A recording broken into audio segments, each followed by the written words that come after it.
Welcome to The Secrets of Success. By following the proven techniques of the guests who appear on this series, you'll learn that even successful people run into detours and failures, and how you can apply their success techniques to change your life. You're now listening to the most unique show on radio, the show dedicated to making you a success. Success may be as simple as finding out what really matters to your employees. Today we'll find out how from our guest, Gretchen Anderson. Gretchen, thanks for being with us. Thank you so much for having me. Now, Gretchen, you've written a book called The Critical Few, and the subtitle is Energize Your Company's Culture by Choosing What Really Matters. And I think early in the book you begin by telling us many companies' problems are simply swept under the rug, so to speak, because the bosses want to avoid conflict. We always think of bosses as those tough men and women who they love to yell at us and pick on us and find things wrong. So I guess this happens more than we certainly expect. Is that the case? Yeah, we absolutely believe that. We've seen through decades of work with leaders at all levels just how very difficult it is to take on the amorphous, if it can't be pinned down in a plan, or if it can't be directly addressed through today's conversation. It's really hard to get at the kind of culture piece, the kind of stuff that matters. And I know from going through your book and looking at it, you mentioned that things like infighting, lack of recognition, not liking each other, making excuses, these are all signs that there's a problem in the company. So if we're seeing that, should we start raising the red flag and saying, I better read The Critical Few? Yeah, and you should also start thinking about absolutely that, and those things, and I don't mean to be utopian about culture, and I think that's really important. I think the book differs from a lot of other books about culture in that it says, if you told me there was a lot of infighting, I might say, how is that infighting a part of a pattern of behaviors? And even more, like, what does that infighting tell you about what people are passionate about? You know, our infighting happens everywhere. What are those fights? You know, what is it, the things that people get heated about? And it might even show you a source of, like, emotional energy you didn't know you had. And I think for our listeners, even if you're not the boss and you're even low on the employee ladder, if you recognize these things in your company, that's probably a sign that negative things are going to start happening if they're not already happening. The company isn't going to make the great strides you're hoping for it. And you may want to be alert to the situation, or you might be the moving force that alerts the higher ups. And if they respect you enough and realize that you've read Gretchen's book, The Critical Few, they might take heed and maybe do something about it. But either way, at least you'll be taking some action rather than just letting things happen to you and go around. So, yeah, and I think it's a bit also thinking about. I think what the book helps people do. I was just talking actually to someone who read it for the first time yesterday, and he was saying to me, what the book helped me do is think not just about my individual actions, about my boss Jack's individual actions, but how our choices we're making are parts of patterns that are bigger than us, but also that it has to start with us. Like, we have the power to change those patterns. And a lot of time, I think, and again, I've taken this right from your book, but we always think it's the competition or what the political scene is doing or the economy, and we'll blame it on that. Things aren't good because of this, because of that. Yeah. But in reality, you mentioned it's usually right inside our own company's doors. So I guess we have to look there first and listen to what you're saying. Yeah, and it's first of all, and I think some of that, to go all the way back to the point you opened with about CEO avoidance, I think it's easy to talk about all those external things because I can't help them. You know, if I'm the CEO and I say everything that's happening is because of, I just was spending some time in London, like, you know, if every CEO is just waving their arms in the air and saying can't do anything because of Brexit, well, everything will grind to a halt, right? Like, you can't and so the part you can have power over is what's going on within your own company. We also talk about this in the world of strategy and PwC as capabilities-driven strategy, right? Like you have to know what you do well and do more of it. And we make a very similar argument about culture. We say no culture is all good or all bad. It all has emotional energy within it that can be leveraged. And that sounds, it's a very optimistic and also very practical way to talk about how do I work with this amorphous, tricky thing, which is how people sort of think, feel, and behave. Now, Gretchen, you mentioned the word culture, and I love that topic, but for someone who maybe isn't listening to all of our shows or haven't read your book yet, how would you define a company's culture for us? Yeah, I would call culture is a self-reinforcing set of behaviors, mindsets, attitudes, patterns, values, all those things that together form an ecosystem that then define who we are and how we work every day. So culture is, if you and I formed a company and then 10 more people came in around us, as individuals, we have our personalities. We'd start to have a sort of collective personality. I think of culture as that. It's that collective personality piece. I like that. Collective personality, okay.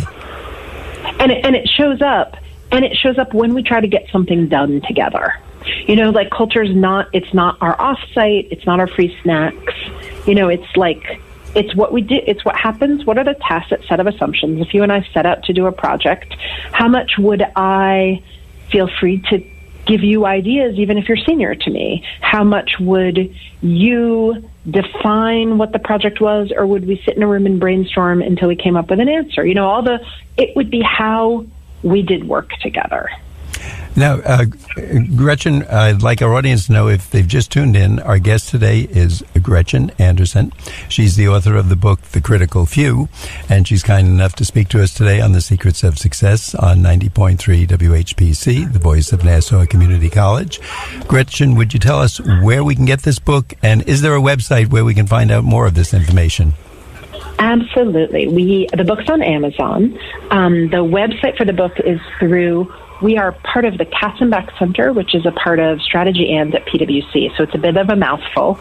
If you'll have patience with me, our website is www.strategyand.pwc.com/the-critical-few. And as you said, that's a mouthful, so we're going to ask you to give that at different points in the show. So if someone didn't get it, don't worry about it. We'll ask Gretchen to go over it one or two more times during the show. But if you look up the book, there's 3 authors. One of them is John Katzenbach, spelled Katzenbach. Our guest today is Gretchen Anderson, Anderson. And again, the book is The Critical Few. Gretchen, you mentioned something that, again, I found this very interesting. When a CEO is fired, it's not for financial reasons or the failure to reach goals, but really deeper issues. Basically, failing to motivate and energize their workers. Can you talk about that? Because we always see in the papers, you know, the sales went down or this went down, but obviously they've gone down for a reason. It's not just because that man or woman is in the CEO seat. The people aren't producing, and we're usually talking about hundreds and usually more likely thousands or tens of thousands of workers. And so that's giving us a lot of power and control, because usually we're the workers. What is it that CEO is supposed to do to get us fired up? Yeah, well, I want to throw something else out there. I think similar to what you say about the CEO, I think that the point of how few mergers and integrations actually succeed. I think I've seen all sorts of estimates, everything from 50 to 70% of mergers and acquisitions ultimately don't yield the sort of benefit people expect, and a lot of different very smart people are looking for ways to quantify that failure. But I think it's tacitly agreed that it's often about misunderstanding what is needed for culture. And I think a CEO coming in, and it's really interesting, we've also seen just through, decades of experience serving clients and organizations around the globe and across industries, a new CEO is one of the common reasons that an organization will say, come in and help us, help us crack this nut. Like somebody coming in a leadership role, needing to interpret and understand all of those, that everything that isn't in the org chart or written in the playbook. It's like that piece, there is no way to do the kind of full data sync that gets someone to the answer of what is it that motivates people. Now, it sounds like a company really needs an outside person such as yourself to come in, and I that doesn't mean they're good or bad, but just I would think most of us are too close to our own culture and our own workspace to maybe see this cultural background. Do you find that to be the case? Yes, I do absolutely find that to be the case. I think that all of us have a certain... It's very, very difficult to see the family resemblance between ourselves and other people in our company. And an example I like to give, I have a sister. She is a teacher in Helsinki, and I'm a business person in the United States, right? We have a lot of things, and I've immediately defined her for you as not like me. Okay. Right?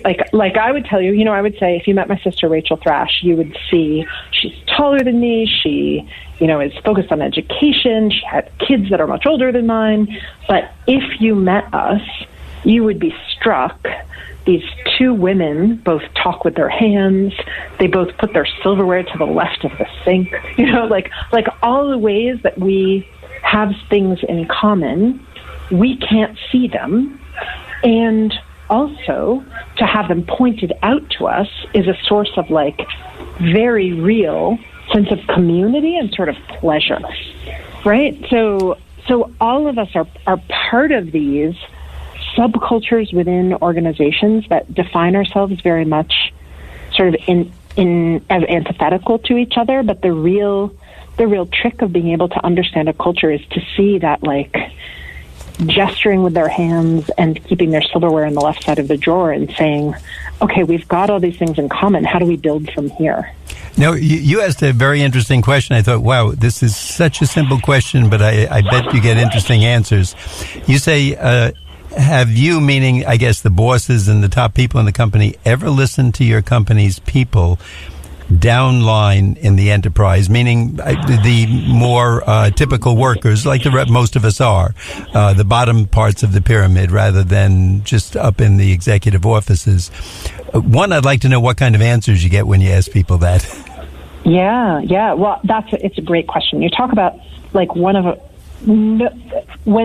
we speak to a leadership team, we go in presuming a certain amount of leadership team myopia, right? Like a leadership team is going to see things from their point of view, and it's sort of the degree to which how hard have they tried to put down their leader hats and listen. And we sort of know this experientially. What was really cool is we conduct a global survey of culture all across different organizations and all across industries. And one of the things that we saw, we do this longitudinally, so every 3 or 4 years. One of the strongest things that popped out in our most recent results, we asked a question. We said, what is what we say in this company about our culture consistent with how people act? And 63% of people in the C-suite said that it was across organizations, and only 41% of people who did not identify as part of the C-suite agreed with that question. Similarly, we asked, do the leaders have culture on their agenda? And again, we saw this huge gap. It was 71% of people in the C-suite versus 48% of a line employee base. And we thought that was a really remarkable skip, right? Yeah, I mean, that they're that far apart tells you that somebody is not seeing things the way the other person is seeing, and it's probably both of them, whether it's from the advantage they're looking at it. I remember years ago we had a consultant on, and the boss wanted to know why production was down some days in the company. And she went around and, literally talked to the production workers. And production would go down when the coffee truck didn't have raspberry donuts. Totally. And totally. Now, I mean, who would ever think of that? But if the coffee vendor who came to the office didn't have the products that the workers liked and the flavors they liked, their production, they just, I guess, got grouchy about it or something and decided, hey, I'm not going to do that. Gretchen, we want to find out more about the critical few, but at this point in the show, we want to remind our listeners that you're listening to The Secrets of Success on 90.3 WHPC, the voice of Nassau Community College. I'm your host, Bill Horan, and we'll be right back after this brief break. I'm a college student, and could use advice about my student loan. I had to leave school and go to work. Now I have to pay back student loans for a degree I don't have. Fortunately, I found assistance. Back in college, I figured they wouldn't lend me more than I could easily pay back. Boy, was I wrong. Thankfully, I got the help I needed to pay back my loan in full. Sound familiar?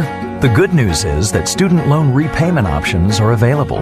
We're the NFCC, the National Foundation for Credit Counseling, a nonprofit organization with member offices nationwide that provide comprehensive financial reviews and student loan counseling. NFCC certified consumer credit counselors provide one-on-one financial counseling and can help you evaluate options for making student loan payments, reducing interest, debt consolidation, or even loan rehabilitation. Call 877-406-6322 or visit us online at studentloanhelp.org.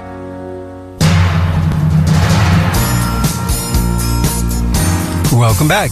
You're listening to The Secrets of Success on the voice of Nassau Community College, 90.3 WHPC. I'm your host, Bill Horan, and today we're speaking with Gretchen Anderson, author of The Critical Few. Gretchen, I noticed a quote in your book. You say the key is not to fix culture, but to align it with strategy. Can you explain what that means? Yeah, it means something very simple and very difficult.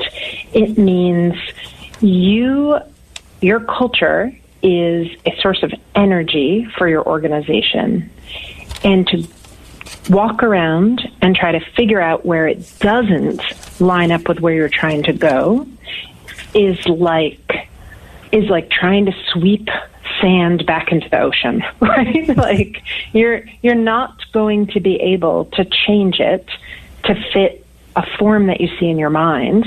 The best thing that you can do is say, here's where we're headed, and here's where we can use it to get energy and to help us get where we're trying to go. And here's pockets of the organization where things are already happening that we want more people to do more of every day, and then to start from there. So it's very much about like what's happening well and where can we see more of it, and how do we redirect and foster and make the best use of things rather than think of them as broken and try to start again. In The Critical Few, you mentioned that the driving force of any cultural situation are emotional rather than rational. Now, we always think of business people of, bottom line, rational. They look at the numbers, and if they're winning, that means if the numbers are high, they're winning, revenues are up, they're winning, stock is up, and if not, and yet you say they're emotional. So can you explain how that plays out in the real world? Yeah, I think we think that we were in an integration situation, and this is not going to shock you at all. What is the thing? We sort of surveyed thousands of employees. What was the thing that people most mentioned they were upset about? Vacations and the coffee situation. Okay, see, there we go. That coffee truck again. Yes, back to the coffee truck. I have been thinking lately it would be incredibly cool to just scrape across a whole ton of data and dive in whenever people mention coffee. Because I think it's like this hot issue in every, people associate it with sort of being energized and being taken care of. But so, in situations where the things that are going to trigger people, that aren't going to go according to plan, that we are going to associate with feelings of being taken care of and noticed and paid attention to are irrational things. They're things that aren't going to make sense if you map out, this is what will matter to people and why. I think it's so easily overlooked, and yet you could probably spend weeks and months of doing research and gathering statistics, and yet if you just maybe listen to the workers on the way out, as you said, if they're talking about vacation or we got screwed by losing a day this year or a holiday, and if that in the coffee truck is kind of the prevalent conversation, well, get your own coffee truck and give them that extra day of vacation, and let's see production go up. But it's also not so simple, because give everybody an extra day of vacation sounds really expensive, right? And of course it is. If I were to look across my entire organization and say, let's give everybody one more, but it's not just, and that would be the equivalent of throwing money at a problem, right? Or saying, pay everybody 10% more.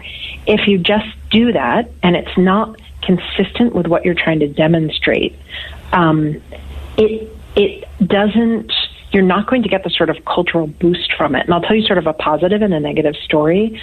The negative story was we were talking to a CEO about how he'd made major changes to the whole kind of benefits, learning and development, education plan for people. And for the most part, everything was richer, right? All of the employees were being treated better, but there was one tiny benefits change, and employees could no longer, like after it had been the policy for a long time that you could accrue vacation days based on like how many years of anniversary, right? And it sort of capped that. It said once you've been here like 25 years, you know, you don't get any more than 6 weeks off or something like that. And it was tiny. It was but it caused like a intranet firestorm, and people were reaching out to the CEO and so upset. And he was like, this is the tiniest part. Like, my rational brain says, why aren't they focusing on all of the things I gave them? But it had hit in this kind of solar plexus of, we want to feel that longevity is valued. You know, like we want to feel and everyone, even people across the organization who would fully admit they were going to leave in 6 years, like it was somehow, it said something that they wanted to believe that their company valued how long they stayed, even if that exact benefit didn't affect them. And it was kind of irrational, and he was smart enough to make the change and articulate why. Well, good for him, and I think you probably had a role in helping him figure it out. So it's a double win for both sides. Gretchen, at this point, again, we want to remind our audience that you're listening to The Secrets of Success on the voice of Nassau Community College, 90.3 WHPC. I'm your host, Bill Horan, and today our guest is Gretchen Anderson. She's the author of the book, The Critical Few. And Gretchen, again, we're going to ask you to slowly, if you can, give us that website that if people want to find out more of this information and maybe turn their company around, even if it's 5 or 10 person accounting office or a 20 person law office, give us that website where we can find out more. Sure, yes. It's www.strategyand.pwc.com/the-critical-few. And somehow we have to get you to reduce that to about 2 words in the future. If we can get you to do that, then it'll make it a lot easier for all of us. I'll give them the easy subtitle. The Critical Few is the title of the book. Go out, pick that up, go to your library, grab a copy of it, and next time you go to a cocktail party with your boss, show him all the things you know about the culture of the company, and you might be the savior, and you might be in his office or her office some days, so it might be a win-win for everybody. Gretchen, when you go into a company, what do you do to find out the culture? Is it something you can find out almost instantly just by looking around? Like if you go into an office, if you hear a lot of screaming or cursing or something, or, I mean, to use an extreme example, or is it something that takes weeks and months by a trained ear or trained expert?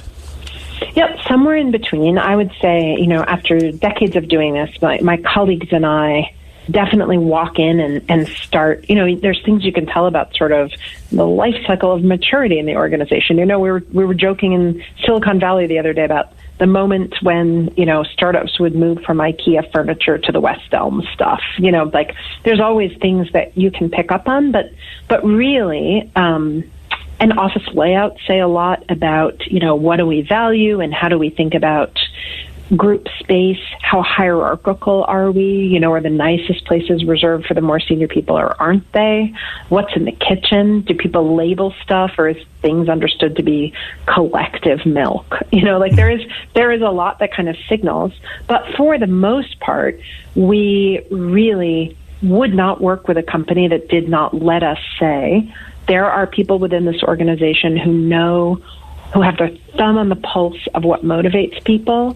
We believe that we can help you find those people, and that by listening to them, you're going to understand so much more about your culture than we would be able to tell you with our kind of outside-in look. You mentioned someplace in the book, and I flagged this because I thought, wow, this is one of those real easy questions that can really open up a lot of answers. You said that, I think, at times when you want to get the sense of a culture, you ask people, what is their best day like? and what excites them. What kind of answers do you get back, and how does that help you? Well, it goes all the way back to what I was saying at the beginning. You really, if you just ask people directly about culture, they will want to tell you about things that they think culture is supposed to be about, like free snacks or celebrations at birthdays, and all of those things are part of it. But we really are trying to focus on, like, how does the work get done? And what do you feel when you describe how you feel about the work that your company does? What are the kind of words that you use, and what is how does it feel to use the pronoun we when you talk about that company? What does it mean when you say we, and are you saying that, is associating yourself with that place a source of positive energy for you? And if so, well, how do we get there? I think that's very telling, and I've said that to people in the past. If they associate by saying we as the organization, or if they want to say, my company does this, it kind of indicates that maybe they wouldn't do that, or that's not their style or their practice, or their culture. But they're just being honest and say the company does this. They're cheap, or they won't repair their errors or give you a warranty. Whereas if it's something they have a lot of pride in, it's usually we finished first, or we won 5 awards last year, which again tells you a lot about it. Yeah, absolutely. Gretchen, how do you want our listeners to take this information? What do you think they can get out of it for themselves and or their companies that they work in, if they're not the CEO or one of the top people? Yeah, I really want everyone to feel when they read this book that culture is practical and sort of within their control, and that it has things within it that can accelerate and enhance what you're trying to get done. Well, I'll tell you make it very brief. It's I'm going to guess about 150 or 140 pages in the book. It's a topic that we're hearing more and more about here on The Secrets of Success, the culture of a company. And again, if anybody reading this, if you think about it, you want to spend time and do things with people like yourself. If you're a golfer, a fishing person, a knitter, a singer, you seem to be attracted to those people. I guess the same thing happens in the business world. And just showing that you're aware of this and maybe making a few comments at the next meeting, or at least letting somebody see that you're reading the book, The Critical Few, by our guest, Gretchen Anderson.